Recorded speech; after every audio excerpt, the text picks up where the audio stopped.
Picture this.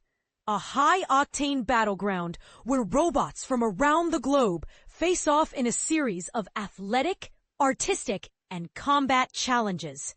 It's the inaugural World Humanoid Robot Games in Beijing, China, and the stakes couldn't be higher.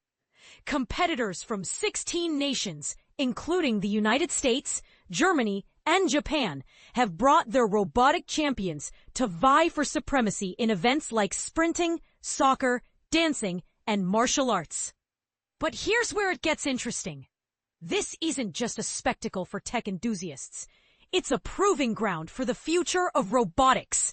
According to the organizers, the real goal is to put existing robotics technology through its paces, refining decision-making algorithms, motor functions, and control systems. The hope is that these advancements can then be seamlessly integrated into everyday life, from bustling factory floors to cozy living rooms. And this is the part most people miss. This event is a cornerstone of China's ambitious strategy to lead the world in humanoid robotics. With a national blueprint in place, the country aims to establish a top-tier humanoid industry by 2027.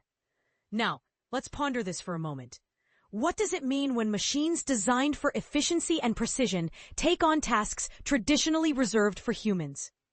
Is this a step towards a more efficient society? Or are we crossing a line? Share your thoughts in the comments below.